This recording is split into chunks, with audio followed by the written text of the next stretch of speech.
का वेद। हमने सुना है कृष्ण के 16 सखा है और कृष्ण 16 सखाओं के साथ वृंदावन में गैया चराई, जंगल में जाते थे और 16 सखाओं के साथ कृष्ण ने बहुत कुछ लीलाएं की। किसी के घर से मक्खन चुराया, किसी की मटकी फोड़ी। तो 16 सखा कहाँ विराजमान, वो तो हमने देखा है। और ये 16 सखाओं की बात हम करते हैं। सद्गुरु श्री जीवन महाराज की आज जो छवि हमने प्रस्तुत की है और वृंदावन से लाई गई है और कहते हैं पूर्व जन्म में कृष्ण के सखा 16 में से एक। ये स्थान बंसीवट वृंदावन में कहाँ पर, हमारे पीछे जो देख रहा है ये स्थान पर ये 16 सखाओं बिठाया गया। कहते इसी स्थान पर स्वयं महादेव भी कृष्ण के संग रास खेलने आए थे, गोपी के वेश में आए थे। तो अर्धनारी वेश में स्वयं शंकर भी इस धरती पर आए थे। और ये धरती शगुन उपासना की धरती, इस धरती के कण कण में कृष्ण तो विराजमान है। कृष्ण इस धरती को छोड़कर मथुरा गए, मथुरा से वृंदावन भी गए, मगर राधा आज भी इस धरती के साथ जुड़ी हुई है। राधा यहाँ कहीं नहीं गई, आज भी यहाँ के लोगों के हृदय में राधा आज भी जीवित है। कृष्ण का नाम लेने से पहले यहाँ राधा का नाम लिया जाता है। तो यहाँ हर इंसान के मुंह से सबसे पहले निकलता है राधे। तो आज इस बंसीवट स्थान का महात्म्य समझाने के लिए मेरे साथ इस बंसीवट के महंत गोविंद शर्मा मेरे साथ विराजमान है। राधे राधे। जय श्री राधे। जय श्री राधे। तो मैं गोविंद जी को पूछना चाहता हूँ, ये स्थान तो ऐसे ही बहुत पुराना है और इसी स्थान का महात्म्य के बारे में कुछ अल्प शब्दों में उनका बयान करें, उनके बाद हम और कुछ वार्तालाप भी करेंगे। तो सबसे पहले मैं ये जानना चाहता हूँ कि ये जो यहाँ जो 16 सखाओं जो विराजमान है उनके बारे में कुछ प्रकार। ये भगवान के सखा है। भगवान के संग अनेकों लीलाएं की। भगवान की लीलाओं में सखा और सखी दोनों का ही बराबर महत्व है। वात्सल्य भाव, साख्य भाव जो रस है, वो साख्य रस की उत्पत्ति सखाओं के प्रेम से ही होती है। 16 सखाओं का वर्णन है। एक बल्लभपुर के आचार्य लिखते हैं, बंसीवट बैठे हैं नंदलाल, भयो है मध्याह्न, छाक की बिरियाँ अपनी अपनी गैया छैया लया ब्रजलाल, ग्वाल मंडली मध्य विराजत, करत परस्पर भोजन नवल बने गोपाल। बहुत बढ़िया। सखाओं के संग बैठ कर के भगवान भोजन करते हैं। नित्य ही भगवान यहाँ आते हैं। सुबह के समय गाय चराने के लिए वृंदावन में भगवान की गाय यमुना किनारे पे चढ़ती, भगवान इसी जगह पे भोजन करके अन्य अन्य लीलाएं करते हैं। ये जो वृक्ष है, वृक्षावली है, पूरा वृंदावन सूरदास जी का पद है कि मैया मोरी मैं नहीं माखन खाए, भोर भय गैयन के पाछे मधुबन मोय पठायो, चार पहर बंसी बट भटको सांझ परे घर। भगवान स्वयं बोलते हैं 4 पहर में बंसी बजते। चारों पर यहाँ पर रहे। 4 पहर का मतलब होता है 12 कलाक, 12 घंटे। 12 घंटे तक 12 घंटे भगवान यहाँ हैं। कभी कोई लीला है, कभी कोई लीला है, कभी कोई लीला है। ये दिन की जो लीलाएँ हैं भगवान की 12 घंटे की, ये सब सखाओं के ही सब, ये सखाओं का साथ, ये सब सखाओं के संग हैं। ये उन्हीं सखाओं के दर्शन हैं। बाद में उनका पुनर्जन्म भक्ति काल जिसको बोलते हैं आज के युग में, तो वो सब सखाएँ पुनः इस भक्ति का दीपक जलाने को लोगों के हृदय में अन्य अन्य रूप धारण करके उपस्थित हुए, प्रकट हुए। बहुत बढ़िया। तो ये 16 सखाओं का हमने अच्छा वर्णन किया, और इसी धरती पर कृष्ण ने छाक लीला की। जी। तो छाक लीला जो है, जो शब्द छाक लीला शब्द है, ये व्रज का शब्द है। जी। तो थोड़ा इनके पर प्रकाश डालिए, छाक लीला क्या है? छाक लीला यानी कि एक तरह से भोजन लीला, कलेवा बोलते हैं, छाक बोलते हैं, ब्रज भाषा का ही शब्द है। या तो यहाँ आ जाते हैं भगवान अपनी गायों को लेकर के। ये जो वृक्ष देखे हैं इसका नाम है दधी लता। इसका पत्ता जब तोड़ेंगे तो थोड़ा सा रस निकलता है, उसको सामान्य दूध में मिलाने से वो दही बन जाता है। भगवान की इच्छा हुई आज दही खाने की, अपनी ही गाय का दूध निकाला, इसी से उन्होंने जामुन लगाया, उससे शहद बोल के, और उससे दही तैयार किया, दही खाते। इस वृक्ष का नाम भी दही लता हो गया। प्राचीनतम वृक्ष है, बहुत ही कम देखने को मिलेगा ऐसा वृक्ष।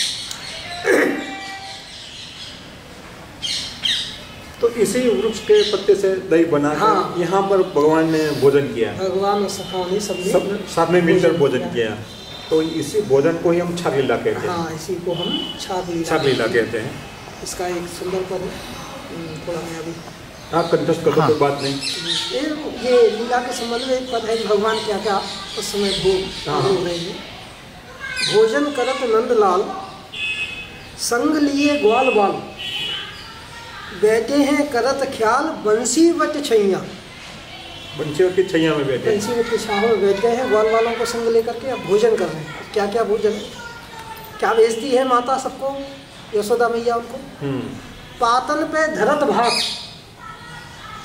दधी ओधन लिए हाथ, मागत मुस्कात जात सांवरो कन्हैया। सांवरो कन्हैया, पत्ते रख लिए हैं, उन पे भात रख लिया, भात रख लिया। दधी ओधन, दही के चावल, दही के साथ, दही के चावल हाथ में ले रखे लड्डू बना करके। मागत मुस्कात जात सांवरो कन्हैया, आपस में एक दूसरे को खिला रहे हैं और मांग रहे हैं। बरोबर है। ग्वाल वालों के साथ व्यंजन बहु भांति भांति, अनुपम छवि कहीं न जात, रुचि सो लेत खात मुदित पठई मैया। बहुत बढ़िया। मैया ने जो प्रसन्नता पूर्वक भगवान को देख दिया, तो बड़ी रुचि से ये सब मिलकर बैठ करके ग्वाल वालों के संग मिलकर खा रहे। हाँ। तो अनेक अनेक तरह के व्यंजन भगवान ग्वाल वालों के संग में इस जगह पर बैठ करके आनंद लेते हैं। तो इसका मतलब ये हुआ कि भगवान ने भी सबको साथ में मिलकर भोजन किया है, अकेला नहीं कुछ किया है। अकेले तो कोई लीला नहीं, भगवान अकेला कुछ लीला ही नहीं किया है। अकेले का लीला ब्रज में नहीं है, ब्रज में नहीं है। यहाँ तो साथ में सबको मिलकर साथ में बैठकर जो भी है सामूहिक है। सामूहिक है, बरोबर है। चाहे वो रास में गोपियों का हो, भोजन में ग्वाल वालों के हो, गाय चराने में ग्वाल वाल हो, गोवर्धन में भी अनेक ग्वाल वाल इत्यादि सब है। सब है। अकेला लीला ब्रज में नहीं मिलती है, सुनने देखने। तो भगवान ने सबको साथ में लिया, साथ में बैठकर सबके विकास के लिए, सबके स्वास्थ्य के लिए उन्होंने काम किया, सबको आनंद देने के लिए। आनंद देने के लिए। बहुत बहुत खूबसूरत बात बताई आपने। तो ये जो स्थल है जी, ये तो बहुत पुराना है, और इनको पूर्णा बंसीवट क्यों कहते हैं? अति प्राचीन स्थान है बंसीवट। बंसीवट बहुत ही विख्यात है। वृंदावन में जितने आप दर्शन करेंगे, जितने मंदिर देवालय के, कोई ना किसी राजा का, किसी साधु का, किसी संत का ऐसे बनाए हुए हैं। ये जो स्थान है ये शास्त्रोक्त है। तीर्थदीप का नाम की एक ग्रंथ है, बहुत ही पुराना लिखा हुआ। उसमें लिखते हैं वो, भारतवर्ष में सनातन मान्यता के अनुसार 5 वट हैं जो अक्षय अमर हैं। वृंदावने बटे वंशी प्रयागे मनोरथ गयायाम अख्या खातु कल्पस्तु पुरुषोत्तम निष्कुंभम खल्लंकाया ऐतेजा पंचदावता एतेषु बटमूलेषु सदा निवसति माधव। तो वृंदावन में वंशी भट्ट, इलाहाबाद में अक्षय भट्ट, गया में बांछा भट्ट, जगन्नाथपुरी में कल्प भट्ट, एक निष्कुंभ नाम का भट्ट है लंका में। अच्छा। मेघनाथ जिसके नीचे यज्ञ करता है जिस वृक्ष के नीचे, उसका नाम है निष्कुंभ। निष्कुंभ। ऐसे ये 5 भट्ट हैं जो अक्षय अमर बोले जाते हैं, उसमें से एक ही बंसी भट्ट है। बंसी भट्ट की ख्याति इतनी विस्तृत है, इसको बताया नहीं जा सकता। कुछ लोगों ने आज के कलयुग के प्रभाव को देखते हुए धन उपार्जन के कारण कई जगह अपने अपने नाम लिख दिए, नीचे बंसी भट्ट, तो इसलिए इसको प्राचीन बंसी भट्ट, पुरातन बंसी भट्ट बोलते हैं। यानी कि इनको बनाया नहीं गया है, ये बनाया नहीं है स्वयं। और बाकी के जो बंसीवट को बोलते हैं कि बंसीवट है, हाँ, तो ये धन उपार्जन के कारण लोगों ने अपनी कुंठित मानसिकता से वो तैयार किया। तो भी नया है ना, वो तो सब उनका तो अभी महात्मा अभी हाँ, तो कुछ उसका कोई मतलब ही नहीं है। महत्व की तो बात छोड़िए, उसका तो मतलब ही नहीं है कोई होने ना होने का। तो ये जो बंसीवट है तो अपने आप स्वयं निर्मित है, स्वयं प्रगट भूमि है, इसको आचार्यों ने सिद्ध किया। बरोबर है। वैष्णव संप्रदाय में जितने भी हमारे आचार्य हुए वो वृंदावन पधारे। तो वृंदावन उनके आने का मुख्य उद्देश्य है रासस्थली के दर्शन करें, उस स्थान के दर्शन करें जहाँ भगवान ने रासलीला की। चैतन्य महाप्रभु पधारे बंगाल से, तो वो सबसे पहले इसी जगह पे आया। अच्छा। ऐसा चैतन्य चरितामृत में लिखा। रासस्थली देख ले प्रभु मूर्छित हुआ, यहाँ आकर के वो मूर्छित हो गए। महाप्रभु वल्लभाचार्य वृंदावन पधारे तो इसी जगह पे आए। यहाँ बाजू में उनकी बैठक है, वल्लभाचार्य जी की बैठक। हाँ, बाजू में, बगल में ही है। तो इसी जगह पे आए, पूरे वृंदावन में कहीं नहीं है, बस इसी जगह पे उनकी बैठक। उनके पुत्र हैं गोकुलनाथ जी, वो भी यहीं पे आए, विठलनाथ जी, उनको मानने वाले। इसके अलावा निम्बार्क संप्रदाय, एक संप्रदाय है निम्बार्क संप्रदाय, वैष्णव में बहुत प्रचलित है। उसके एक आचार्य श्री भट्टदेव जी, इनका जन्म करीब करीब बताते हैं 1300 के आसपास का, 1200 या 1300 बराबर। उनकी द्वारा सेव्य भूमि है ये, वो भी लिखते हैं बंसी भट्ट सेवित श्री भट्ट, मतलब श्री भट्ट जी ने इस बंसी भट्ट स्थान की सेवा की है। तो इससे मतलब ये उससे भी बहुत पुराना है। हाँ, ये बंसीवट तो बहुत पुराना अपना इतिहास रखता है जी, और बहुत सारे संत महात्मा वो यहाँ पधारे जी। वृंदावन में जो भी संत महात्मा आए, जो भी सिद्ध पुरुष आए, वो इसी स्थान पर आते हैं, इसी के लिए आए। स्वयं मीराबाई भी आई, वो भी लिखती है एक पद में, चलो मन गंगा यमुना तीर, गंगा यमुना निर्मल पानी शीतल बहत समीर, जमुना तट पे वंशी वट पे भई संतन की भीड़, चलो मन गंगा यमुना। तो यमुना जी भी पास में ही है। अच्छा, यमुना जी है, यमुना जी भी पास में है और बंसीवट भी है। यमुना का तट और बंसीवट की छैया। बरोबर है, बरोबर है। तो आपसे साथ समाज कर बहुत आनंद हुआ। और अभी ये वृक्ष का महात्मा जो है ये भी बता दीजिए। हाँ, इसका बताया, ये दधिलता है। ये जो वृक्ष आप देख रहे हैं, हाँ, ये थोड़ा, ये बंशी भट्ट है, इसी को बंशी भट्ट बोलते हैं। इसी वृक्ष के कारण इस मंदिर का नाम बंशी भट्ट है, इस क्षेत्र का नाम बंशी भट्ट है। ये वही वृक्ष है, इसके नीचे खड़े होकर भगवान नित्य बंसी बजाते हैं। आपने देखे होंगे फोटो में, भगवान श्री कृष्ण बंसी बजा रहे हैं एक पेड़ के नीचे, नदी के किनारे पे। वो जो भावना है चित्रकार की, चित्र को चित्रण करने की, वो यही है कि भगवान बंसी भट्ट पे बंसी बजा रहे हैं। ये वही बंसी भट्ट है। एक बहुत ही प्रचलित दोहा है कि वृंदावन सो बन नहीं नंद गाँव सो गाँव, और बंशी भट्ट सो बट नहीं कृष्ण नाम सो गाँव। वृंदावन के जैसा कोई वन नहीं और नंदगांव के जैसा कोई गाँव नहीं। ऐसे ही बंशी भट्ट के जैसा कोई भट्ट नहीं और भगवान श्री कृष्ण के नाम के जैसा कोई नाम नहीं। ये बंसी भट्ट का वृक्ष। तो ऐसे जो वृक्ष किसी और स्थानों पर है उनको क्या कहा जाता है? दूसरे वृक्ष हैं, उनके अलग अलग नाम हैं। कहीं पे श्रृंगार वट है, कोई भांडीर वट है, कोई श्याम वट है, कोई श्रीदामा वट है, अनेक वट है, लेकिन ये बंसी वट है। ये असल बंसी वट उनको यही बंसी। हाँ, तो हमें यही जानना था। तो आपसे मिलकर बहुत ही आनंद हुआ। जय राधे राधे। जय श्री राधे। जय श्री राधे। स्टार्ट। राम कबीर। राधे राधे। सुन, तो हम देख रहे हैं पीछे हमने यहाँ 16 सखाओं की बात की थी और अभी ये हमारे पीछे कुछ सखियों का नाम लिखा हुआ है और इनकी तस्वीर भी लगाई हुई है। तो गोविंद जी से हम ये भी जानने की कोशिश करेंगे कि ये क्या है और ये चबूतरा पर जो लगाया हुआ है ये क्या है, उनका महात्मा भी हमें कुछ समझाए। अभी मैंने आपको कथा वो तो बताई, वो सखाओं की है, ये कथा है सखियों। ये सखाओं के साथ सखियों भी है। ये दूसरी है, ये रास की लीला के संदर्भ में है। हमारे यहाँ रास की लीलाएं जो बोली जाती है रस्म, वो है निकुंज की लीला। निकुंज लीला, कुंज और निकुंज। तो निकुंज की लीला में इन सब सखियों का आगमन है। प्रिया प्रीतम जब आते हैं, जहाँ भी पधारते हैं, उनके संग चलते हैं अष्ट सखी। जगर गुहारत शाम रो जय जय राधा कुंज, मतलब राधा रानी जहाँ आती है उनके संग श्री राधा रानी के संग आती है अष्ट सखी। और जब अष्ट सखी जहाँ जहाँ चलेंगी वहाँ ये सब मंजरी है, ये भाव की सेवा।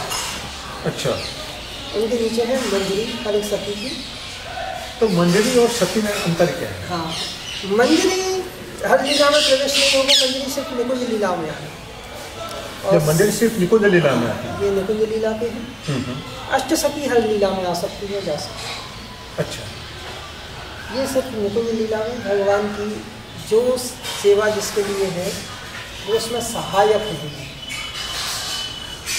तो निकुंज लीला कब करते हैं भगवान और कुंज लीला कब करते हैं? उनका कोई कुंज की लीला तो प्रिया प्रीतम की है, उसमें तो किसी का प्रवेश है ही नहीं। निकुंज में अष्ट सखी है मंजरी। भगवान की लीला तो नित्य है, आज भी होती है। हाँ बरोबर है। इसके ऐसे नहीं बोला जा सकता किसी भी चीज़ को कि भगवान कब करते हैं। सही बात है, अपनी मर्जी के हिसाब से वो करते हैं। सही है। तो ये मंजरी है जी, मंजरी है। अष्ट मंजरी, अष्टपु मंजरी करते हैं, ऐसे ये 16 मंजरी। ये 16 मंजरी है। रस मंजरी, रूप मंजरी, अनंग मंजरी, कस्तूरी मंजरी, विलास मंजरी, शिखावती, ऐसे करके 16 सखी हैं उनके नाम के साथ। उनकी सेवा जो सेवा करती हैं उसी तरह से उनको चित्रित किया गया है, बताया गया है कि इस मंजरी की ये सेवा। तो ये राधा जी की सेवा करती है जी, ये कृष्ण की दोनों की है। प्रिया प्रीतम निकुंज की सेवा में दोनों की सदैव उपस्थित है। हाँ, सदैव उपस्थित। बराबर है। तो ये इनकी तस्वीरें लगाई हुई है जी, और इनका नामकरण है यहाँ। हाँ, ये पूरी तरह से दर्शाया गया है कि ये भूमि जो है रास की ही भूमि। अच्छा, ये दर्शन आपको कहीं नहीं मिलेंगे। और इनकी सेवा के लिए वो सदैव उपस्थित रहती है। सदैव उपस्थित, जब उनकी आवश्यकता पड़े तब ये आ जाती है। बराबर, बहुत बढ़िया। तो ये धरती पर हम आए, इनका जो दर्शन किया तो बहुत आनंदित हुए। और आपका भी बहुत बहुत धन्यवाद कि आपने भी हमारे लिए थोड़ा समय निकाला। जय श्री राधे, जय श्री राधे। अच्छा, एक बार और पूछ रही थी, तो कहते हैं कि भगवान जब रासलीला करते थे तो एक बार शंकर भगवान को, शिव जी को भी इच्छा हुई कि देखने चले कि कैसे रासलीला होती है। तो इनका क्या महात्म्य है? भगवान श्री कृष्ण ने जब महारास की लीला की है, ये एक ऐसी लीला है भूतो न भविष्यति, न हुई न होगी। रसिक भक्तों को आनंद देने के लिए भगवान ने महारास की लीला का आयोजन किया है। जब लीला आरंभ हुई तो चारों तरफ वो बंसी की मधुर ध्वनि सुनाई दे रही है। भगवान शंकर जब समाधि में बैठे हैं तो बार बार वो ध्वनि उनके कानों में जाती है। तो भगवान शंकर देखते हैं, ध्यान लगाया, क्या ये ध्वनि आवाज आ रही है? हाँ, काय के लिए? अपने ध्यान में पाया कि भगवान आज वृंदावन में वैष्णव की महारास लीला, ऐसी लीला को तो दर्शन अवश्य करना चाहिए, ऐसी फिर नहीं मिलेगी यहाँ पे। अच्छा, ऐसा मौका नहीं मिलेगा दोबारा, अवसर नहीं मिलेगा, तो ये अवसर के लिए इधर आ गए। अवसर ऐसा नहीं मिलेगा, ये लीला कभी नहीं मिलेगी। यहाँ आए तो दरवाजे पे रोक दिया, योग माया जी ने कि कोई पुरुष नहीं आ सकता। अच्छा, यहाँ तो पुरुष एक ही है, भगवान श्री कृष्ण, और सब जो है गोपियाँ हैं। भगवान से उदास हो गए, दुखी हो गए। तो मैंने तो न जाने कितने वर्षों तपस्या की है कि भगवान की प्रेम की, माधुरी की, रस की लीला को दर्शन। तो कोई ऐसा उपाय बताओ जिससे लीला में प्रवेश हो जाए कि आप यमुना जी से प्रार्थना करो। तो भगवान शंकर ने यमुना जी की पूजा की, क्योंकि यमुना जी प्रकट हुई तो भगवान शंकर को गोपी बना। अच्छा ना गोपी ही अलाउड है, आपको गोपी ही बनना पड़ेगा। तो भगवान शंकर गोपी बन गए, प्रवेश कर गए। बोलते भजनों में एक दिन वो भोले भंडारी बन के सुंदर नारी रास में आ गए। अब रास में आ गए, गोपी बन करके अब कोई नहीं जान पाए, भगवान तो अंतर्यामी है। हाँ, उनको पता चल गया। ऐसी बजाई बंसी सुध बुध भूली भोलेनाथ की। भगवान जान गए, उनको बुला आइए गोपीश्वर, तभी से नाम हो गया गोपीश्वर महादेव। अच्छा, इनके ऊपर से गोपेश्वर महादेव पड़ा। ये कथा जो है गर्ग संहिता में आती है। अच्छा, गर्ग संहिता में, भागवत में इसका वर्णन नहीं है, पर गर्ग संहिता में ऐसा वर्णन है। निकुंज पार से पुलिने बंसीवट समीपतः शिवों की चासुरी मुनि नित्यम वासन चकार। बंसीवट निकुंज के पास में भगवान शंकर नित्य गोपी रूप में विराजित हैं। ये गोपीश्वर। अच्छा अच्छा, तो एक गोपी बनकर आए। यहाँ पे स्त्रियों का तो अलाउ था, पुरुषों का अलाउ नहीं। पुरुष कोई नहीं है, पुरुष कोई नहीं, पुरुष एक ही कृष्ण परम ब्रह्म भगवान श्री। तो ये कहा जाए ना, इनके ऊपर से कृष्ण की जो भक्ति करनी है तो गोपी भाव से ही संभव। ये लीला उसी चीज को दर्शाती है। तो गोपी भाव से ही भगवत प्राप्ति हो जाती है सहज में। सहज में, बहुत बहुत बहुत। जय श्री राम। जय राम।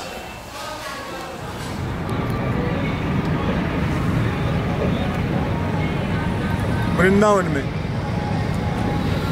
हमने पुराना बंसीवर तो देखा, और कृष्ण ने और उनके 16 सखाओं ने जो दिन का समय, ज़्यादातर समय था, जैसे आपने बताया था कि 12 घंटे तक वन में रहते थे, यहाँ गैये चराते थे, तो बहुत ज़्यादा समय ये यमुना जी, हमारे पीछे नदी बह रही है यमुना जी, तो यहाँ पर भी बिताया होगा।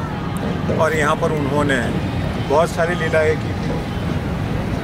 यहाँ पर एक कदम के वृक्ष से नीचे झुंपलाकर नदी में वो स्नान भी करते थे। वहाँ पर कालीनाग का दमन भी किया था। तो बहुत सारी लीलाएँ का बहुत सारा महात्म्य है, वो भी हम जान लेते हैं। तो गोविंद जी से हम यही भी कहते हैं, इनका जो महात्म्य है अभी कुछ जो वर्णित है, कुछ भक्तों ने, संतों ने भी कहा है, तो इनके ऊपर कुछ प्रकाश डालें। यमुना जी जो है कृष्ण लीला का पर्याय है। वृंदावन के बिना यमुना नहीं, यमुना के बिना वृंदावन नहीं। तो जो 84 कोस में सब कुछ विलुप्त हो गया, जो हमारे आचार्यों ने बार बार उनको खोजा, तो इस भूमि को जो वृंदावन नाम दिया गया है, इसी कारण दिया है कि ये यमुना के तट पे है। बराबर, यमुना के किनारे स्थित ये भूमि जो है ये वृंदावन बोली जाती है। ऐसे तो 84 कोस में 12 वन है, 12 उपवन है, लेकिन सबसे ज़्यादा महत्व वृंदावन का है। जितना महत्व वृंदावन का वृंदावन होने पे है, उतना ही महत्व इस यमुना जी का उससे भी है। बिना इनके कोई लीला भगवान की संपादित नहीं हुई। जहाँ भी आप लीलाओं का वर्णन मिलता है, यमुना जी उसमें विराजमान है। चाहे वो सखाओं के साथ लीला हो तो यमुना नदी रूप में है, जब सखी गोपियों के संग लीला है तो यमुना जी सखी रूप में है। ब्रह्म वैवर्त पुराण में आता है कि राधा जी से जब बोला है भगवान ने कि हम भूतल को जाके लीला करेंगे, तो राधा जी स्वयं बोलते हैं कि नास्ति वृंदावनम समम नास्ति गोवर्धनम च यमुना। तो जहाँ वृंदावन ना हो, जहाँ गोवर्धन ना हो, जहाँ यमुना जी ना हो, मैं वहाँ नहीं जाऊँ। आप इसी बात से सोच सकते हैं कि यमुना जी का कितना बड़ा है। तो ये जो 84 कोस की जो यात्रा है, तो वहाँ पर यमुना जी का यमुना जी बीच में क्रॉस करना ही है। 12 वन जो मैंने बताया आपको, इसमें से 5 वन जो है यमुना के बाईं तरफ है और 7 वन जो है दाईं तरफ। ऐसे करके ये 12 वन है, इनके बीच में से यमुना जी है। सबसे करीबी स्थान ये वृंदावन है, सबसे मुख्य स्थान है इसलिए ये वृंदावन और यमुना का महात्म्य एक साथ यमुना यमदूतम तारत है भव तारत है श्री राधिका। यमुना जी का दर्शन कर लेता है, उसको यमुना को तारत और राधा जी तो यही राधा जी को घर से निकाल देती। उन्होंने तो पूरा सारा जीवन ये वृंदावन में ही यहीं पर की लीला रही, संवरण की।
राधे राधे। अक्सर हमने देखा है जब हम अपने पठारे पर और कई स्थानों पर हम जब अपने अच्छो कीर्तन भजन कीर्तन करते हैं और इस कीर्तनों में हम व्यास जी के पदों को बड़ी उत्सुकता से गाते हैं और इतने सारे भाव के साथ गाते हैं कि वृंदावन में वो रसिक भूमि है और इतनी रसिक भूमि में होकर भी व्यास जी ने निर्गुणवादी कबीर को भी स्वीकार किया है और इनके साथ व्यास जी के पदों में रसिकता क्षण मात्र लिए भी खंडित नहीं हुई है। तो व्यास जी कौन है? हम इतना जानते हैं कि व्यास जी वृंदावन में हो गए, तो आज हम वृंदावन में आए हैं और व्यास जी का यह स्थान है जहां पर मैं बैठा हूं। मेरे साथ हरिराम व्यास जी के 14वीं पीढ़ी के वंशज जय गोस्वामी जी मेरे साथ मौजूद हैं और हम जानना चाहेंगे कि व्यास जी यहाँ कैसे आए, उनका आगमन कैसे हुआ और वृंदावन में क्यों आकर बसे। यदि कृष्ण की भक्ति करनी थी और भी भक्ति करनी थी तो बहुत सारे यहाँ स्थान थे और 84 जो ये व्रज क्रोश भूमि है उनमें से उन्होंने इस धरती को चुना। इनका चयन कैसे किया? तो हम आपसे अनुरोध करते हैं कि हमारे उस भक्तों को आप ये सुनाइए कि ये भूमि में व्यास जी आकर बसे तो उनका महात्म्य क्या है। बहुत आपका स्वागत है। बड़ा अच्छा संजोग हमें सुनने को मिला कि आप बड़ौदा की ऐसी दिव्य भूमि से आए हैं जहाँ पर आपके भी पूर्वज एक बड़ा कबीरपंथी भाव को वहाँ पर भजन सत्संग और कीर्तन के द्वारा रखते हैं। ये स्वामी श्री हरिराम व्यास जी महाराज की स्थली है किशोरगढ़। जिस समय ओरछा में राजा मधुकर शाह थे, उनके राजगुरु थे श्री हरिराम व्यास जी महाराज। 1510 सन में इनका वहाँ पर जन्म हुआ था। उसके उपरांत ये वहाँ पर राजगुरु के पद पर सुशोभित होकर के मधुकर साहब को वहाँ पर शिक्षा दीक्षा दिए। आपका ज्ञान बहुत उत्कृष्ट श्रेणी का था। कहते हैं जब ये विश्वनाथ के वहाँ पर काशी में जाकर के इन्होंने अपना शास्त्रार्थ किया था तो लगभग 40 बैलगाड़ियों में इनकी पोथियाँ लेकर के ये गए थे। 40 पोथियों से बैलगाड़ी को भर के पूरा ले गए। इतनी सारी पोथियाँ थी। इनका ज्ञान का जो वो था कि इतना मैं किसी भी बात को चर्चा करूं शास्त्रार्थ करूं तो मेरे को होना चाहिए। बराबर है। तो जाकर के जब वहां पहुंचे और वहां शास्त्रार्थ में सभी विद्वानों ने कहा हाथ जोड़ करके कि विश्वनाथ इनके आगे कौन ऐसे बोल पाएगा पढ़ पाएगा। तो विश्वनाथ ने साक्षात आकर के इनको स्वरूप ज्ञान कराया है। तो बगैर ईश्वर कृपा या गुरु के वो संभव नहीं है। तो यहाँ साक्षात विश्वनाथ की कृपा ही इनके ऊपर बरसी और चूंकि वो तो आदि योगी और भक्तों के शिरोमणि हैं, वैष्णवा नाम यथा शंभु कहते हैं जिन्हें, तो उनके द्वारा जब इन्हें स्वरूप ज्ञान हुआ तो फिर उसके उपरांत वृंदावन आए। वृंदावन में आकर के यहाँ लता निकुंजों में अपना युगल उपासना इनका जो भाव था कि ठाकुर के प्रति पूर्ण समर्पण हो तो भक्ति सफल है, वरना ऐसे दिखावा करके आप भक्ति को नहीं प्राप्त कर सकते। अपने एक पद में आप लिखते हैं कि अब हमहू से भक्त कहावत, अब हमहू से भक्त कहावत, माला तिलक स्वांग दर हरि को, नाम बेच धन खावत। यानी कि उनका अर्थ ये हुआ कि वो स्वयं भक्त के परंपरा में चले। वो कहते हैं कि जो ऐसा नाम और माला रख के काम करते हैं और स्वांग रख के, स्वांग जैसे वेश रख करके, और वो धर्म के नाम पर पैसा कमाते हैं, ये कार्य मत करना। अच्छा, ये मन मत करने का। यदि है तो जैसे कबीर कहते हैं ना अंदर के राम, अंदर के, हाँ बरोबर है। तो वो अंदर के राम कौन है? बाहर तो सभी राम है, कभी तो हम राम राम करते हैं, सही बात, हमारे राम और आपके राम। इस देव को राम नहीं बोलते। हाँ, हाँ। वो कहते हैं देह में विराजमान वो शक्ति जो हम आप सब में व्याप्त है। तो वो कहते हैं कि अब हमहू से भक्त कहावत, माला तिलक स्वांग दर हरि को, नाम बेच धन खावत। तो ये यहाँ पैसा कमाने के लिए, यहाँ पद प्रतिष्ठा के लिए वृंदावन में नहीं आए हैं। बरोबर है। यहाँ तो एक साक्षात नारायण जो अपनी भगवत्ता छोड़ करके एक साधारण, एक हम लोगों के मध्य बैठ करके जिसने गोपियों के संग रास रचाया, ग्वाल वालों के संग खेला, कूदे, झूठन खाई।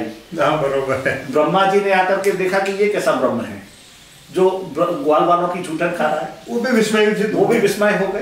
तो जब भगवान साक्षात नारायण यहाँ आकर के बाल लीला करते हैं, अपनी रसोपासना की सेवा किशोरी जी के साथ में करते हैं, यहाँ निकट में सेवा कुंज है, वहां पर उनका किशोरी जी का चरण चापन करते हैं। अच्छा। तो सेवा कुंज का मतलब है सेवा। तो सेवा कौन कर रहा है? हम लोग सेवा नहीं कर सकते, हम दिखावा करते हैं। बराबर। सेवा कर रहे हैं स्वयं श्री ठाकुरानी की सेवा कर रहे हैं। तो ये वृंदावन तो है सेवा भूमि और कृपा भूमि। तो यहाँ पर वो लगभग सन 1542-43 में जब वो वृंदावन आए, तो उसके बाद वृंदावन नहीं गए।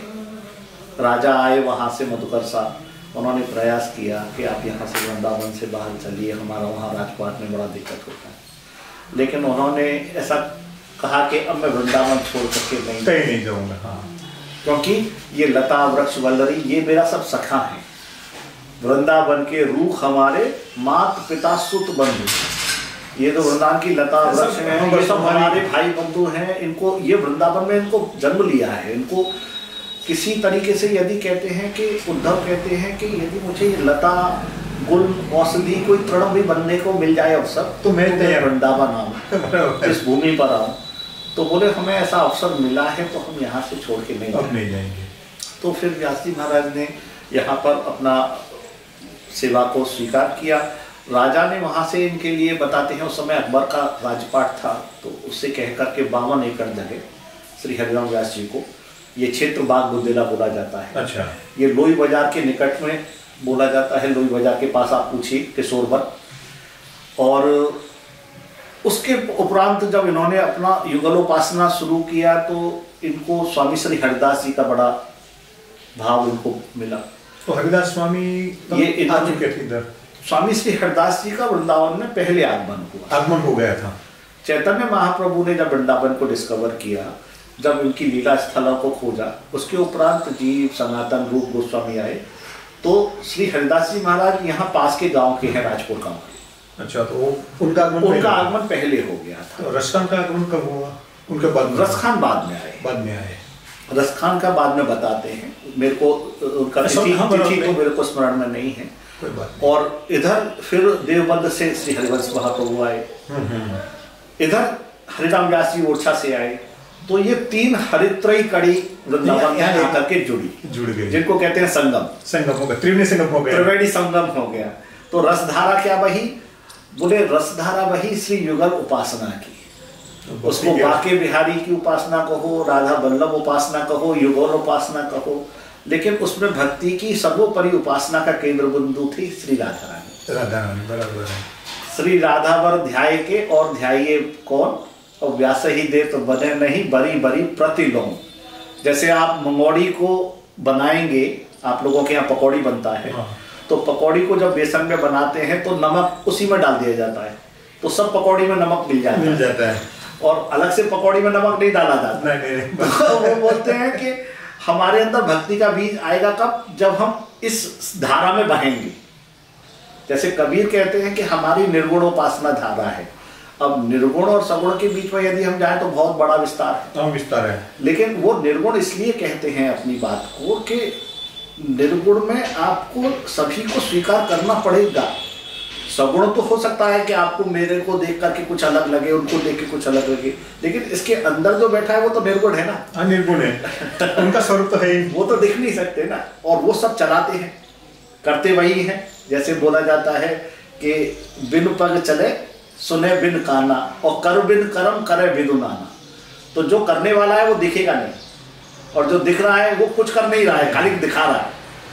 तो व्यास जी का जो पद है जो कबीर के ऊपर लिखा हुआ है, कली में सांचो भक्त कबीर, जब ते हरि चरणन रुच उपजी तब ते गुनो ना चीर, और 5 तत्व ते जन्म ना पायो काल ग्रसो ना शरीर। और राम भक्ति को खेत जुलायो और हरि करुणा में नील। बरोबर है। कली में साचो भक्त कबीर। एक बार जब हरिराम व्यास जी महाराज के हृदय में अचानक से ये भाव आया कि कबीर यदि निर्गुण पंथी हैं और सगुण उपासना को नहीं स्वीकार करते हैं तो कहीं भक्ति के मार्ग पर ये भक्त हैं भी कि नहीं। तो ये संशय हुआ। महापुरुष हैं, किसी भी बात को लेकर के इनके मन में यदि कोई बात आ रही है तो महापुरुष जब कोई संशय करते हैं तो बात बड़ी हो जाती है। हम आप छोटे लोग करते हैं एक दूसरे पर संशय तो कोई बात नहीं है, लेकिन कोई महापुरुष संशय करे तो उस समय में बताते हैं कि जो हरिराम व्यास जी महाराज का जो मानसी सेवा था वो कुछ समय के लिए लोप हो गया। अच्छा। केवल उनके ऊपर ये सोचने से कबीर जी के ऊपर। तो जब इनका मन चित्त अशांत हुआ तो जाकर के ये संतों के साथ बैठे, स्वामी जी के साथ बैठे, हरिवंश जी के पास बैठे, रूप गोस्वामी जी के पास गए तो मन में काफ़ी खिन्नता थी। तो वो सब परिकर ऐसा था कि व्यास जी महाराज कहते थे इतना है सब कुटुंब हमारा। ये भक्त ही कुटुंब था। और वो कहते हैं नेम घना और नामा पीपा और वैदास चमारो। उन्होंने कभी किसी संत महापुरुष को छोटा बड़ा मेरा अपना दूसरा पराया नहीं माना। क्योंकि जो एक भक्त होता है उसका वो सब एक औरा होता है कि सब अपने बरोबर सबका स्वीकार है और सबको स्वीकार करने के बावजूद वो सब जगह जाते थे और उनको इतना प्रेम से सब आदर से स्वीकार करते थे कि ये मेरे हैं। आज जैसे भैया आए बड़ौदा से तो हमें ये लग ही नहीं रहा है पर आए ऐसा लगा अपने कोई आए हैं, भक्त आए हैं भगवान के। तो उनका जो भाव था तो वो कहते थे कि हमारा तो मानसी समय नहीं सेवा नहीं आ रहा है, ठाकुर जी का लीला नहीं हो रहा है। तो सभी संत महापुरुषों ने कहा कि व्यास जी जरूर आपसे कोई त्रुटि हुई है। तो बोले क्या त्रुटि हुई है? बोले किसी भक्त का अपराध हुआ है क्या? तो व्यास जी महाराज उस समय तो सोचने लगे कि भक्त का अपराध तो वैसे इसलिए नहीं हो सकता क्योंकि भक्त तो मेरे सर्वोपरि है। सर्वोपरि भाई उनका तो इनका नहीं कर सकता। भक्तों के लिए तो व्यास जी के लिए नाभादास जी भक्तमाल में लिखते हैं कि उत्कर्ष तिलक अरुदाम को भक्त इष्ट अति व्यास के। व्यास जी महाराज के भक्त इष्ट है। अब जिसके भक्ति ही इष्ट हो तो वो तो भक्ति को कभी स्वीकार नहीं कर सकते, नहीं उन पर संशय नहीं कर सकते, बिल्कुल नहीं। तो वो रात्रि में बैठे बहुत विचार किया, अनुनय विनय किया ठाकुर युगल किशोर के चरणों में कि क्या अपराध बन गया किशोरी जी, एक बार क्षमा माफ कर दीजिए। तो हृदय में अचानक से आया कि कबीर बहुत बड़े भक्त हैं और वो भक्त नहीं वो हमारा ही रूप है और वो जिस भाव से रहते हैं उन्हें समझना इतना आसान नहीं है और आप नहीं समझ पाए। आपने उन पर संशय किया। तो बोले आप उनको समझो, उनको जानने की जब कोशिश करोगे तो तुम्हारे को सब उनका लीला प्रकट हो जाएगा। बरोबर है। तो वो तो एकदम क्षमा याचना करके कबीर जी का ध्यान करके उनसे अनुनय विनय करने लगे। तो कहते हैं कि कबीर की कई लीलाओं का उन्हें बोध हो गया और जब उन्होंने उस लीला का साक्षात्कार किया तो यमुना के पुलिन पर जाकर के उन्होंने सबसे पहले ये कहा कि कली में साचो भक्त कबीर जब ते हरि चरणन रुच उपजी तब ते बुनो न चीर। कहते हैं कि वो कपड़ा नहीं बुनते थे, क्या करते थे? बोले वो कहते थे मैं राम नाम चादर बुन रहा हूँ बोलते थे ना। और बोले कि जो की तो दर्दिनी चदरिया बोली जो कहानी है कि उसके नाम से उसके सूत से मैं सूत से बना रहा हूँ, प्रत्येक सूत में धागे में राम राम था ना। तो वो कहते थे जैसे देह के अंदर कितनी नलियां बह रही हैं, नसों में खून बह रहा है तो सब में राम का तत्व बह रहा है, सब में राम विराजमान है। तो वो जो व्यास जी महाराज ने स्वीकार किया कबीर के स्वरूप को, कबीर के ज्ञान को, कबीर की भक्ति को, तो वो समझ गए कि कबीर भी दिखावे वाले नहीं है। आज जो दिखावे का एक प्रचलन चल रहा है, बहुत चल रहा है, बड़े बड़े कार्य हो रहे हैं, कोई उनसे हमारी निंदा स्तुति नहीं है, बराबर सबके अपने भाव हैं, सबकी सेवा है, अपना कार्य। लेकिन हम ये भी देखें कि कबीर की भाषा को, कबीर के ज्ञान को और कबीर की जो अपनी एक उनका औरा है उसे भी नकारा नहीं जा सकता है, असंभव है। बराबर है। आज कबीर की बहुत आवश्यकता है समाज को, क्योंकि वो जो जिस तरह कहते हैं अपनी बात को मुखर होकर, उस समय में जो मुगलों का समय था और उस समय भी उनकी वो कितनी मुखर होकर किसी बात को कह दिया था कि शंकर जोड़ गए और मस्जिद लई चिनाए ताऊ पर मुल्ला बांध दे का भैरव भय खुदा। वो कहते थे ऐसे नहीं है, ऐसा नहीं है, भगवान बहरा नहीं है, वो उसको तुमको मत दिखाओ, प्रदर्शन मत करो। बरोबर है।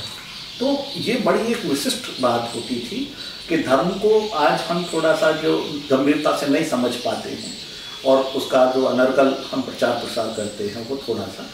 तो यहाँ व्यासी महाराज ने आकर के जब अपना साधना किया तो युगल किशोर जी को, यहाँ निकट में युगल कूप है, वहाँ युगल किशोर जी का प्राकट्य हुआ और लगभग 150 साल सेवा यहाँ वृंदावन में युगल किशोर जी का हुआ। अच्छा, तो युगल किशोर जी के लिए व्यासी महाराज कहते हैं कि युगल किशोर व्यास के ठाकुर लोक वेदते न्यारे, लोक वेदते न्यारे, सही बात है। रसिक अनन्य मंडली मंडन प्राणन होते प्यार।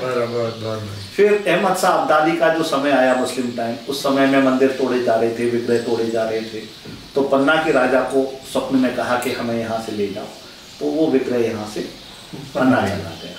तो यहाँ पर अभी उनके प्रारूप, उनका जो रूप स्वरूप जो उनका विग्रह वहाँ मौजूद है पन्ना में।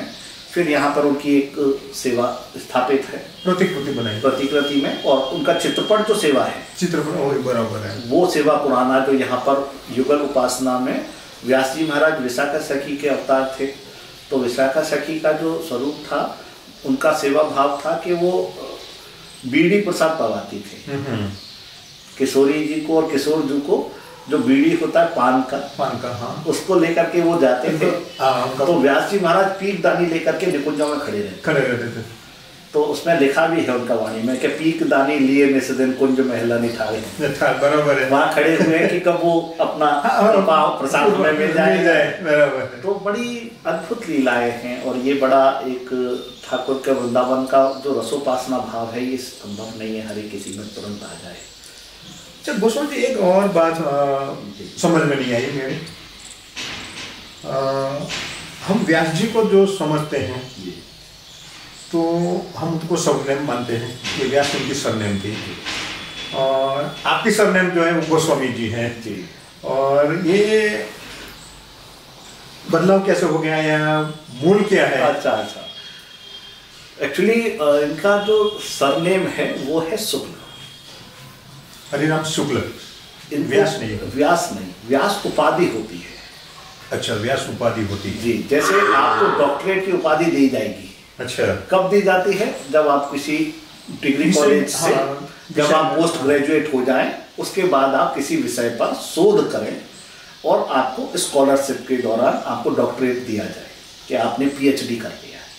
हर एक कोई डॉक्टर नहीं हो सकता, या तो मेडिकली डॉक्टर होगा या तो साहित्य का होगा, या साहित्य का डॉक्टर होगा। तो उस डॉक्टर का जो जैसे उपनाम दिया जाता है उनको डॉक्टर, ऐसे ही इनको जब विश्वनाथ के वहां पे इनको काशी में जब इनको उपाधि से अलंकृत किया गया व्यास। अच्छा, व्यास यानी कि जो सब शास्त्र ज्ञान को जानते हैं उनको व्यास कहते हैं, उनको व्यास कहा गया। तो वेद व्यास थे पहले, हाँ, वेद व्यास सुखदेव जी के पिताश्री, वो तो सबके प्रारंभिक हुई जी। तो पाराशर जिनका गोत्र भी पाराशर ऋषि की संतान थे, और हम लोगों का भी गोत्र जो है पाराशर है, पर एक ही गोत्र में आते। तो उस गोत्र में भी वो व्यास हो गए, हरिराम व्यास। तो उनको हरिराम शुक्ल के बाद उनको हरिराम व्यास का टाइटल दिया गया। और हरिराम व्यास जी ने क्या किया, हरिराम को फिर नहीं रखा, लेकिन व्यास को लेकर के उन्होंने अपनी वाणी में, हाँ, व्यास वाणी जिसको हम बोलते हैं, जिसमें लगभग 150 साखी हैं, 750 पद हैं, श्रृंगार के और सिद्धांत के। बरोबर है। जो ठाकुर युगल किशोर जी का श्रृंगार परक रचना है, उनको हमने श्रृंगार खंड कहा। और जो सिद्धांत है, जिनमें बिल्कुल सीधी बात कर रहे हैं कबीर की तरह से, जो वैष्णव था, जो बिल्कुल सटीक बात जो कहती कि अब मैं वृंदावन धन पायो सो तो हतो विषय मंदिर में। तो उन्होंने जब किसी चीज को बोला है तो सीधा बोला है, सीधा बोले, वो सिद्धांत हो गए। हाँ, उस पर सिद्धांत स्वीकार किया गया है। तो उनका जो रचना का काल था, उसमें उन्होंने व्यास को इंगित किया है, इसलिए व्यास जी के नाम से प्रसिद्ध हो गए। हाँ, व्यास ना साधन सकल सम हरि सेवा समतूल पत्रन जल भिदय सींचत तरुवर मूल। तो व्यास जी ने जो भी अपनी बात की उसमें व्यास शब्द का टाइटल उन्होंने इंगित किया है, जो आप कह रहे हैं। और हम लोग गोस्वामी इस तरह से हैं कि गोस्वामी मंदिर में सेवा जैसे जब स्वीकार करते हैं विग्रह की, तो गो यानी इंद्रियां, हाँ, और उनके स्वामी। तो जैसे उस समय में जो भी अपने इंद्रियों का संकुचन करके, अपनी इंद्रियों को काबू में करके जो स्वामी बनते थे, उनको गोस्वामी की उपाधि दी जाती थी। अभी तो क्या सभी लोग गोस्वामी बन गए। अब हम लोग कहाँ गोस्वामी इतना आसान नहीं है। हम लोग उसका परिपाटी को जाने, गंभीरता से समझें, तब तो वो तत्व प्रकट होगा। अब बोलो तभी स्वीकार होगा ना गोस्वामी। लेकिन हाँ, प्रयास करते हैं आप लोगों के, ऐसा नहीं जितना जान पाते। दूसरी बात तो हमारी ये जानी थी कि मान लो कि कोई अनजान आदमी यहाँ वृंदावन में आता है जी, और हमारे समाज से भी बहुत सारे लोग यहाँ आते भी हैं, बहुत से। तो किसी को अभी तक तो पता नहीं था कि व्यास जी वृंदावन में कहाँ पर थे, उनका स्थान कहाँ पर है। तो हम यहाँ पहुँचना का आसान तरीका कैसा रहेगा? इसका सीधा भैया आसान तरीका केवल इतना है कि जब आप ट्रेन से आए, बस से आए, गाड़ी से आए, तो ये पूरा जो बाहर मार्केट है इसको बोलते हैं लोई बाजार। लोई बाजार। इस लोई बाजार का पुराना नाम इसलिए लोई बाजार पड़ा, यहाँ लोई कपड़े का दुकान बहुत था। अच्छा, तो लोई कपड़ा को बोलते हैं, जो चद्दर होता है, हाँ अंदर होता है, बरोबर, उसको लोई बोलते हैं। ओढ़ने का, बिछाने का, उसको लोई होता है ना, कपड़े का। तो यहाँ कपड़े का दुकान बहुत है, तो उसको लोई बाजार बोलते हैं। फिर लोई उसको भी बोलते हैं जो बेड़े कचौड़ी होता है, हाँ बेड़े कचौड़ी, बरोबर, उसको भी लोई बोलते हैं। तो यहाँ पर वो भी दुकानें थी। अच्छा, तो उस वजह से लोई बाजार मार्केट है ये। और लोई बाजार के पास में इस मोहल्ले को बोलते हैं बाग बुंदेला। ये अपना मोहल्ला बाग, ये बाग बुंदेला, बुंदेलाओं का बाग। तो ये लोई बाजार से, बनखंडी से लोई बाजार जाते वक्त ये बीच में पड़ता है किशोर वन। तो आप जैसे कभी भी आए तो कोई भी भक्त लोग आते हैं तो लोई बाजार किशोर वन। तो ये किशोर वन नाम क्यों पड़ा? किशोर वन नाम पड़ने के पीछे इनका, ठाकुर जी का, एक तो इनकी जो साधना है वो युगल किशोर के प्रति है। किशोर यानी कि जो सदैव किशोर ही चिरंजीवी, युवा रहते हैं, जो सदैव युवा है, जो सदैव किशोर है, जो ना आगे है ना बड़े है ना पीछे ना, बस। और दूसरा इनके जो सबसे छोटे पुत्र थे किशोर दास व्यास जी के, उन्होंने सेवा को स्वीकार किया, क्योंकि उनके जो 2 पुत्र बड़े थे, 3 पुत्र और 1 पुत्री थे व्यास जी। अच्छा। और इतना अद्भुत इनका वर्णन आता है, भक्तमाल आप यदि पढ़ेंगे तो उनकी पुत्री का जिस समय विवाह हुआ था, तो पुत्री के विवाह में बहुत राजा की, गुरु की पुत्री है, हाँ, तो वो तो बड़ा कार्य होगा, गुरु के प्रति उनका भाव छलका गया होगा। तो बड़ा उनका जब कार्य हुआ तो बताते हैं कि उस समय में बहुत पकवान और मिठाई और सब बन रहा था, चूल्हे जल रहे थे, घी के सब बन रहा था कि बारात आएगी, सब प्रसाद। तो व्यास जी ने देखा कि देखो इतना सब कुछ बन रहा है और इसको खाएगा कौन? संसार के लोग। तो उनका बड़ा अद्भुत एक पद है कि हरि भक्तंते समधी प्यारे, आए भक्त दूर बैठारे, इनको व्यंजन में आवे। कि जो भक्त आते हैं उनको तो हम नहीं पवाते, उनको तो कहेंगे 2 रोटी खा लो, साग खा लो, बस संतोष हो जाओ। अपना कोई रिश्तेदार आता है तो उसको 4-56 भोग मंगाएंगे, पकौड़ी तो खाकड़ा खिलाएंगे। तो उन्होंने कहा कि ये सब इतना बन रहा है, ये भक्त लोगों के लिए होना चाहिए, ये इनको खिला दिया जाएगा। तो उन्होंने क्या किया है कि वो जो बच्चे थे वो एक दिन जब रात्रि में सो रहे थे तो सुबह में देखा उन्होंने जल्दी से उठ के कि सब संत महापुरुषों को बुलाया और भंडार में खोल करके बोले सब लोग ले जाओ इसको उठा के। अच्छा, हाँ, बोले ऐसे खाओगे तो टाइम लगेगा, हाँ, तो यहाँ सब ले जाओ, सब उठा के ले जाओ, कुंजों में जाकर के अपना तो उससे पहले ले जाओ। बराबर। अब जब उठ करके देखे सब बच्चे वगैरह बाद में, तो देखा सब भंडार खाली, सब एकदम से कुछ कह नहीं पाए, बोले कि ये आपने क्या कर दिया। अब सब लोग हाथ जोड़ करके खड़े हो गए। व्यासी महाराज तो अपना सेवा में थे, युगल उपासना में, तो उन्होंने कहा कि अरे ठीक है, पूरी सब्जी रखा है, मिठाई तो दे दिया, तो सब कान पकड़ के बोले जो क्षमा करो, अब आप हमको ऐसा गलती कर दी, अब हम क्या मुंह दिखाएंगे, रात आया हुआ है, समाज का भी अपना एक इज्जत है। तो बोले जो है देखो वहाँ उसको खिला। तो कोई नौकर देख के गया होगा दौड़ करके, देखा तो वहाँ 56 भोग नहीं, वहाँ तो और 150 व्यंजन भरा पड़ा है। तो वो बोले कि सब भरा हुआ है और उससे भी ज्यादा अद्भुत मिठाइयाँ हमने नहीं बनाई, वो भी बनी हुई है। अच्छा। तो ऐसा उनका बताते हैं कि ऐसा लीला हुआ कि सभी लोग कहते थे कि ये तो वो दिखाने, जीवन भर, हाँ, जो दिखाना नहीं है। तो उनके जो छोटे पुत्र थे किशोर दास, जिनको बाद में इन्होंने स्वामी श्री हरदास जी का शिष्य बनाया, और वो वहाँ पहले गद्दी पे बैठे तटिया स्थान का। अच्छा, वो कहाँ पर बैठे? वो तटिया स्थान का गद्दी पे विराजमान हुए पहले। तटिया स्थान है, एक स्थान है पुराना। ये कहाँ पर है? ये रंग जी के पीछे है। रंग जी एक मंदिर है रंगनाथ जी का, वृंदावन में। वृंदावन में। अच्छा। उस जगह पे एक स्वामी हरदास जी का ही परंपरा का मंदिर है। अच्छा। पुराना स्थान है। स्वामी जी वहाँ पुराने इसमें रहते हैं। उस समय में यमुना के निकट वो स्थान है तटिया स्थान। तटिया स्थान, हाँ। तो वहाँ किशोर दास जी को स्वामी जी का शिष्य बनाकर वहाँ पर उनको स्थान भी उन्होंने स्वीकार किया।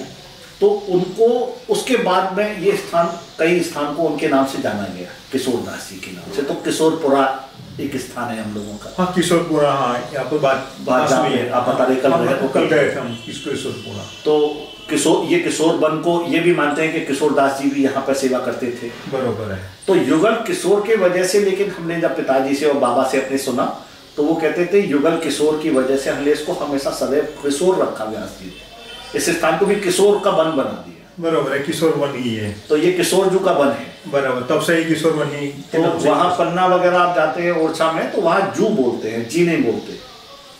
वहाँ जब आपको संबोधन करेंगे तो वो बोलेंगे जू। तो किशोर जू, तो इसको किशोर जू का वन। अच्छा। तो किशोर जू यानी युगल किशोर। युगल किशोर, तो उस वजह से इसका नाम पड़ा किशोर वन। बहुत बहुत खूब। आपके पास वो कुछ पोथी वगैरह में कुछ पुरानी वगैरह कुछ लिखी हुई हो? जी, व्यास जी की जो वाणियों का जो उनका हाथ से उनका वो था पुराना, पोथी का उनका पूरा वाणी है। इसमें जो व्यास वाणी जैसे इनका जो है हरिराम व्यास जी का, उसमें कई हस्तलिखित इनकी जो पदावली और रचनाएं हैं उसका भी काफ़ी अपना है पुरानी पोथी। तो कहीं उनका दर्शन का अवसर मिल सकता है? अभी मैं प्रयास करता हूँ। ठीक है, ठीक है।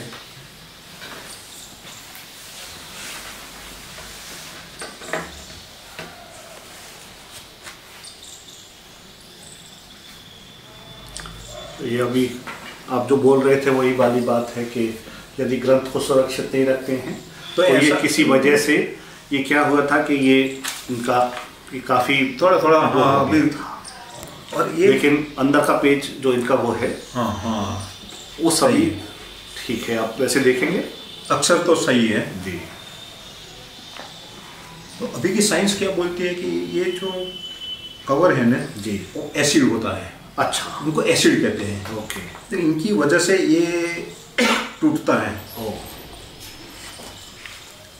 इसको मतलब ये नहीं लगाना चाहिए। ये नहीं लगाना चाहिए, इनको हटा लो। अच्छा। और हमारे पास भी ऐसी बहुत सारी पोथियाँ थी जी। तो बोले कि ये उनको एसिड बोलते हैं वो लोग साइंस की भाषा में। इनके लिए अभी एक विज्ञान एक नया तैयार किया है पेज, जो हार्ड बॉडी आता है, लेकिन पट्ठा नहीं है, अलग चीज़ है। ये अलग चीज़ है, ये इम्पोर्टेड आता है। अच्छा। और ये पेपर को डैमेज नहीं करता है। और ये अपनी ग्रंथ है ना जी। बहुत धन्यवाद। इसमें इनका ये इससे प्राचीन है। अच्छा, इनसे भी ये प्राचीन है? इससे प्राचीन। इसमें किशोर चंद्रोदय का व्यास जी का वाणी, व्यास जी की वाणी, प्रथम मंगल चरण जो है, वंदे श्री शुक्ल पद पंकज। बिल्कुल साफ अक्षर में लिखा हुआ है। बहुत ही अद्भुत है। राग देव गंधर्व, राग के नाम के साथ लिखा है। एक विशेष बात ये था व्यास महाराज की, जितनी भी पद रचना है उसमें उन्होंने स्पेशली लिखा है। उनको रागावली इनकी एक पुस्तक था, वो अभी उपलब्ध नहीं हो पा रहा है, हमने प्रयास किया। उसमें इनको स्वर का और राग का पूरा ज्ञान था। अच्छा। और इनको कौन सा राग किस गाँव में उसमें होना है उस हिसाब से उसका गाया है। इनके जो पद हैं जिनको पंडित जसराज ने गाया है, एक पद को परमधन राधा नाम आधार, और एक गाया है किशोरी तेरे चरणन की रचना। अच्छा। आप उसको देखेंगे पंडित जसराज के उसमें। तो कहाँ पर मिलेंगे पंडित जसराज? आप यूट्यूब में देखिए। यूट्यूब में है पंडित जसराज किशोरी तेरे चरणन की रच पाओ। अच्छा, तो मिलेगा, उसमें मिलेगा। अच्छा। और ये सब राग सठ लिखा है, राग जैन लिखा है, राग देव श्री माधवदास सारंग, पूरे राग सारंग है। छबीली वृंदावन की धरनी, सदा हरत शुभ भरत मोहिनी, मोहन परसत करनी। बहुत साफ अक्षर में लिखा है। बहुत आप इसको ले लेंगे ना?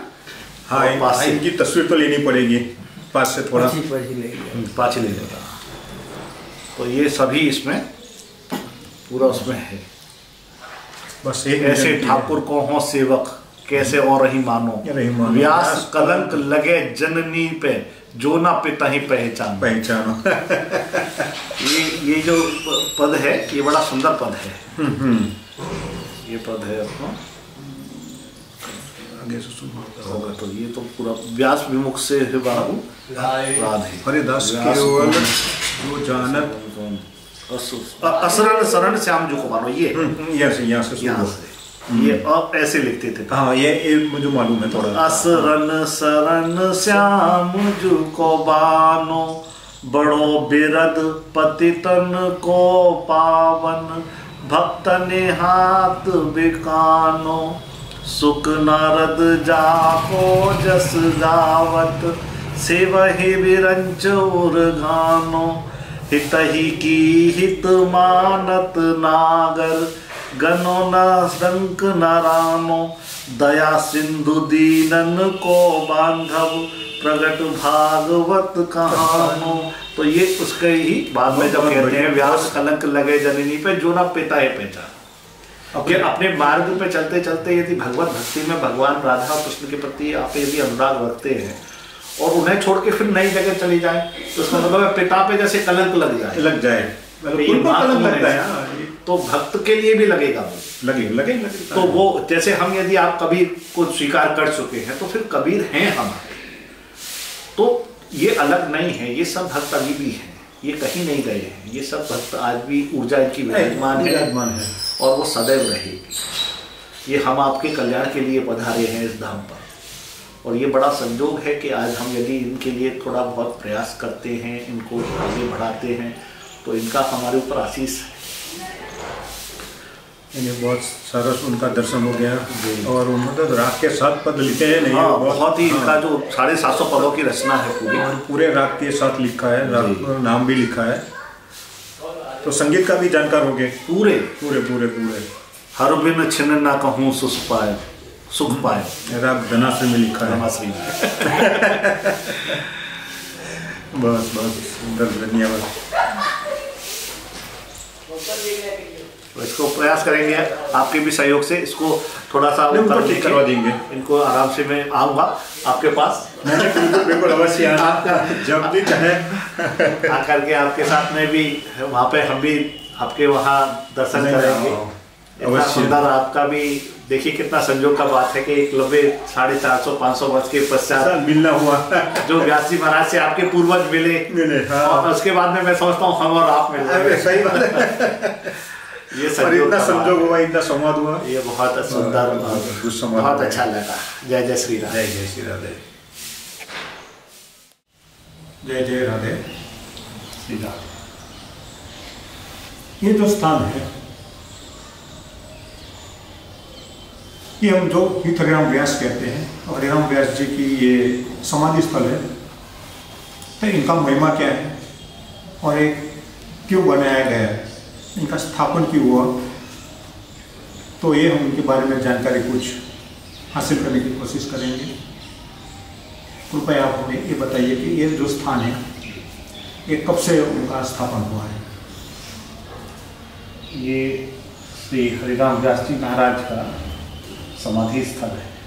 किशोरवन में ये लोई बाजार और बाग बुंदेला के बीच में ये स्थान है। तो प्राचीन किशोरवन, यहाँ लगभग सन 1510 में ओरछा में श्री हरिराम व्यास जी का जन्म हुआ और उसके लगभग 38 साल के पश्चात श्री हरिराम व्यास जी वृंदावन आए। तो 1941 के लगभग उनका वृंदावन आगमन, 1541 में उनका वृंदावन आगमन हुआ। यहाँ आकर के उनका जो संग साथ था वो स्वामी श्री हरिदास जी के साथ, हरिवंश जी के साथ। तो भक्ति रस की जो धारा उस समय बह रही थी, भक्तिकालीन जिसको समय बोला गया, उस समय में जब आकर के यहाँ निकुंजों में यहाँ पर संत महापुरुष रहते थे, कोई भी किसी तरीके का भवन निर्माण नहीं था और वृंदावन की लता वृक्ष वल्लरियों के मध्य बैठ कर के ये संत महापुरुष केवल एक ही भाव रखते थे कि हरि हम कब होएंगे ब्रजवासी, कब मिली हैं वे सखी सहेली, हरिवंशी हरिदासी, हरि हम कब होएंगे ब्रजवासी। ब्रज में आकर के और भगवान श्री राधा कृष्ण के प्रति अपना जो अनुराग उन्होंने यहाँ पर व्यक्त किया।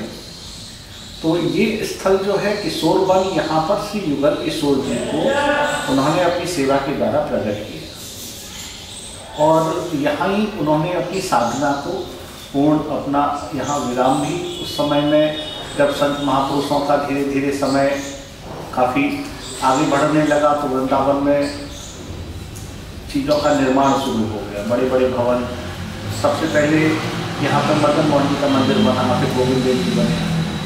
तो उन्होंने इस बात को बड़ी हृदय में उनकी विदीर्णता आई कि अब साचे ही कलिजुग आयो, पिता न कहो पुत्र न कहो पिता को मानत, करत आपनो भायो, मथुरा खुदत कटत वृंदावन, मुनिजन सोच उपायो, या ही सब सहवे के काले काहे व्यास जीवाए।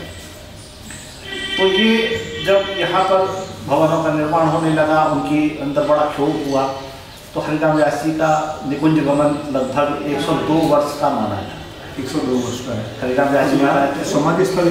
ये उसके उपरांत लगभग 80-100 वर्ष के बाद में जो वीर सिंह जो देव थे, हाँ वीर सिंह, उन्होंने उनकी ओरछा के जो राजा थे, उनके राजगुरु थे हरिराम व्यास जी मधुकर साके, तो उनकी जो दूसरी तीसरी पीढ़ी में वीर सिंह जी जो थे, उन्होंने एक ही नक्षत्र में, एक ही काल गणना में 52 नींवों को रखा मथुरा वृंदावन के अंदर, जिसमें मथुरा का केशव देव मंदिर भी आता है। अच्छा, उसी दिन इस समाधि स्थल को भी उन्होंने उनके भाव और अपने उनके नाम से यहाँ पर स्थापित किया। बहुत बढ़िया। हरिराम व्यास जी का, हरिराम व्यास जी की जो मूल साधना की, जो सेवा की, जो उनकी रहनी सहनी थी, वो ठाकुर युगल किशोर जी के प्रति पूर्ण रूप से समर्पण की। वो अपने पदों में बड़े स्पष्ट रूप से कहते हैं कि काहू केवल भजन को, काहू के आचार व्यास भरोसे कुमार के सोवत पाँव पसार। कि यहाँ ये वृंदावन जो है ये साधन साध्य नहीं है, ये कृपा साध्य है।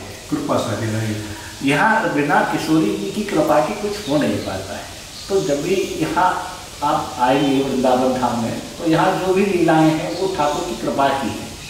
तो ये स्थान जो है लगभग 1680 सन में इसका निर्माण किया। उससे पहले सब निकुंजों से घिरा हुआ ये स्थान था और लताओं से घिरा हुआ, लताओं से। और ये भवन तो बाद में बना, ये सब तो केवल समाधि स्थल ही बना। और हरिराम व्यास जी का जो यहाँ पर जो युगल किशोर जी का प्राकट्य हुआ, उसका युगल कूप यहाँ पे विराजमान है, जिसमें युगल किशोर जी का प्राकट्य हुआ और वो विग्रह पन्ना चली गई। तो युगल ज़्यादातर रचनाएं जो हैं जी, तो युगल किशोर के स्वरूप में ही उन्होंने साधना की। जी, आपको थोड़ा सा मैं आपको बताऊं कि बहुत विद्वान रहे और काशी में जाकर के इन्होंने बताते हैं शास्त्रार्थ कब किया। तो वहाँ विद्वानों ने तो विश्वनाथ के आगे हाथ जोड़कर कहा कि हम तो इनके शास्त्रार्थ नहीं कर सकते। तो साक्षात बताते हैं कि ब्राह्मण का वेश रख करके विश्वनाथ ने इनके ज्ञान को इनके सामने प्रकट करके ये बताया कि तुम ये ज्ञान और ये झगड़े में मत पड़ो, काशी में मत रहो, काशी में मत रहो, और ये ज्ञान आपको कोई कार्य सिद्ध नहीं करेगा, आप अपने आप को पहचानो। बरोबर है। तो बोले आप विशाखा सखी के अवतार हो और आप रसोपासना के भक्ति युगल रस से जोड़ो, उसके लिए आपको वृंदावन धाम जाना पड़ेगा। तो ये यहाँ पर तो वहाँ पर जब ये गए थे तो इनको बोला जाता था हरिराम शुक्ल। हरिराम शुक्ल बोला जाता था।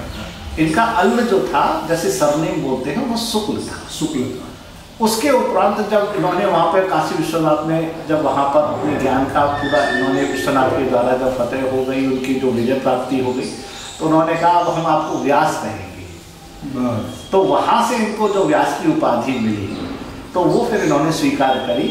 जो इनकी पद रचनाओं में जो लगभग इनकी 750 पदों का एक व्यासवाणी संकलन है, जिसको हम आप सभी संत महापुरुष गाते हैं, जिसमें वृंदावन की रहनी, वृंदावन की सेवा और उस समय के कालखंड में जितनी भी व्यवस्थाएं थी उन पर भी बड़ा कटाक्ष उन्होंने स्पष्ट रूप से हरिराम व्यास किया।